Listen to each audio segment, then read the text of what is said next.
Hello everyone, welcome to digital academy 03 YouTube channel. Digital academy 03 YouTube চ্যানেলে আপনাদের সকলকে স্বাগত জানাই। তো ফ্রেন্ডস, আবারও একটি নতুন চাকরির বিজ্ঞপ্তি নিয়ে আপনাদের সামনে উপস্থিত হয়েছি। তো ইতিমধ্যেই কিন্তু আরপিএফ অর্থাৎ রেলওয়ে পুলিশ ফোর্সের পক্ষ থেকে বিজ্ঞপ্তি প্রকাশ করা হয়েছে, যেখানে কনস্টেবল এবং সাব ইন্সপেক্টর পদে নিয়োগ করা হয়ে থাকবে। তো এই পদে আবেদনের জন্য শিক্ষাগত যোগ্যতা, বেতনের স্কেল, বয়সসীমা, এছাড়াও আপনারা কীভাবে আবেদন করবেন এবং পরীক্ষার সিলেবাস কী রয়েছে, এই সমস্ত বিস্তারিত তথ্য আলোচনা করতে চলেছি আজকের এই ভিডিওর মাধ্যমে। তো আপনারা ভিডিওটি প্রথম থেকে শেষ পর্যন্ত দেখতে থাকুন। আর আপনারা যদি আমাদের চ্যানেলটিতে নতুন ভিজিট করে থাকেন, তাহলে অবশ্যই আমাদের চ্যানেলটিকে সাবস্ক্রাইব করে পাশে থাকা বেল আইকনটিতে প্রেস করে রাখুন এরকমই লেটেস্ট আপডেটগুলি সর্বপ্রথম পাওয়ার জন্য। তো ফ্রেন্ডস, আপনারা দেখতে পাচ্ছেন পদের নাম বলা হয়েছে কনস্টেবল এবং সাব ইন্সপেক্টর পদে নিয়োগ করা হয়ে থাকবে। মোট শূন্যপদ কিন্তু বলা হয়েছে কনস্টেবলের জন্য 2000টি এবং সাব ইন্সপেক্টরের জন্য 250টি। শিক্ষাগত যোগ্যতা কিন্তু বলা হয়েছে এখানে, শিক্ষাগত যোগ্যতা কনস্টেবল পদের জন্য ন্যূনতম মাধ্যমিক পাস করে থাকতে হবে এবং বলা হয়েছে সাব ইন্সপেক্টর পদের ক্ষেত্রে কিন্তু আপনাদের অবশ্যই গ্র্যাজুয়েশন পাস যোগ্যতা কিন্তু আপনারা এখানে আবেদন করতে পারবেন। নেক্সট এখানে বলা হয়েছে বয়সসীমা, এক্ষেত্রে কিন্তু প্রার্থীর বয়স কিন্তু হয়ে থাকতে হবে 18 থেকে 25 বছরের মধ্যে এবং সাব ইন্সপেক্টর পদের ক্ষেত্রে কিন্তু বলা হয়েছে 20 থেকে 25 বছরের মধ্যে কিন্তু আপনার বয়সসীমাটি হয়ে থাকতে হবে। তবে আপনারা যারা এসসি এসটি ওবিসি ক্যান্ডিডেট রয়েছেন তারা কিন্তু গভর্নমেন্ট রুলস অনুযায়ী বয়সের ক্ষেত্রে কিন্তু নির্দিষ্ট ছাড় পেয়ে থাকবেন।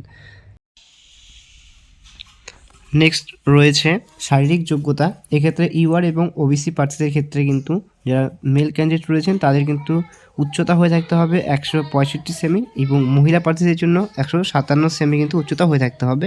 এসসি এবং এসটি প্রার্থীদের কিন্তু উচ্চতা হয়ে থাকতে হবে পুরুষ প্রার্থীদের জন্য 160 সেমি এবং মহিলা প্রার্থীদের জন্য কিন্তু 152 সেমি কিন্তু উচ্চতা হয়ে থাকতে হবে। নেক্সট হচ্ছে গোরওয়ালি, গোর্খা, মারাঠা, ডোগরা ইত্যাদি শ্রেণীর প্রার্থীদের উচ্চতা কিন্তু হয়ে থাকতে হবে পুরুষদের জন্য 163 সেমি এবং মহিলা প্রার্থীদের জন্য কিন্তু 155 সেমি কিন্তু উচ্চতা হয়ে থাকতে হবে। নেক্সট রয়েছে এখানে আপনাদের আবেদন পদ্ধতি, এক্ষেত্রে কিন্তু আপনারা অনলাইনের মাধ্যমে কিন্তু আবেদন করতে পারবেন। এর অফিসিয়াল ওয়েবসাইট কিন্তু বলা হয়েছে www.indianrailways.gov.in। তো এই অফিসিয়াল ওয়েবসাইটে ভিজিট করে কিন্তু আপনারা এর অনলাইন অ্যাপ্লাই কিন্তু আপনারা করতে পারবেন। নেক্সট রয়েছে নিয়োগ পদ্ধতি, এক্ষেত্রে কিন্তু আপনাদের এখানে সিবিটি টেস্ট হয়ে থাকবে, তবে এখানে মোট 5টি ধাপে সম্পূর্ণ হবে।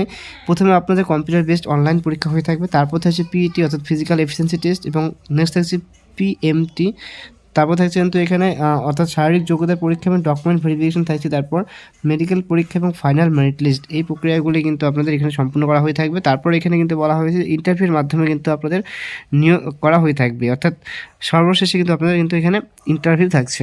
এক্ষেত্রে সিবিটি টেস্ট যেটা রয়েছে ফার্স্ট, সেটা কিন্তু বলা হয়েছে এখানে জেনারেল অ্যাওয়ারনেস থেকে কিন্তু কোশ্চেন হয়ে থাকবে, অ্যারিথমেটিক, জেনারেল ইন্টেলিজেন্স এবং রিজনিং থেকে কিন্তু আপনাদের এখানে কোশ্চেন হয়ে থাকবে। তো টোটাল কিন্তু এখানে 120 নম্বরের প্রশ্ন হয়ে থাকবে এবং সময় থাকছে কিন্তু 90 মিনিট। নেক্সট রয়েছে আবেদন ফি, এক্ষেত্রে পরীক্ষার ফি হিসেবে কিন্তু সংরক্ষিত প্রার্থীদের জন্য কিন্তু বলা হয়েছে 250 টাকা এবং অসংরক্ষিত শ্রেণীর প্রার্থীদের ক্ষেত্রে কিন্তু 500 টাকা কিন্তু আবেদন ফি হিসেবে কিন্তু ধার্য করা হয়েছে। এখানে কিন্তু নেক্সট বলা হয়েছে যেটা আবেদনের শেষ তারিখ, অর্থাৎ এই আবেদনের কিন্তু এখনও কিন্তু অফিসিয়াল নোটিফিকেশন কিন্তু প্রকাশ করা হয়নি। তো এটা কিন্তু তারা যেটা কিনা শুধুমাত্র অফিসিয়ালি কিন্তু রিভিল করেছে এত শূন্যপদ রয়েছে এবং আশা করা যাচ্ছে এটা কিন্তু মার্চের নাগাদের মধ্যেই কিন্তু আপনাদের এর যে অফিসিয়াল নোটিফিকেশন বা এর যে রিক্রুটমেন্টের যে নোটিফিকেশন সেটা কিন্তু আসতে চলেছে। তো যখন তারা কিন্তু এর অফিসিয়াল নোটিফিকেশনটি প্রকাশ করবে, আমরা কিন্তু আবারও একটি নতুন একটি ভিডিওর মাধ্যমে কিন্তু আপনাদের সেই আপডেটটি কিন্তু দিয়ে থাকবো। তো অবশ্যই সেই জন্য কিন্তু আমাদের চ্যানেলটি সাবস্ক্রাইব করে রাখতে একদমই ভুলবে না। তো ফ্রেন্ডস, এই ছিল একটি শর্ট ইনফরমেশন। যদি ভিডিওটি ভালো লেগে থাকে তাহলে অবশ্যই ভিডিওটি লাইক এবং তোমাদের বন্ধু বান্ধবদের সাথে শেয়ার করে পাশে থাকবে। আর ভিডিওটি প্রথম থেকে শেষ পর্যন্ত দেখার জন্য সকলকে জানাই অসংখ্য ধন্যবাদ।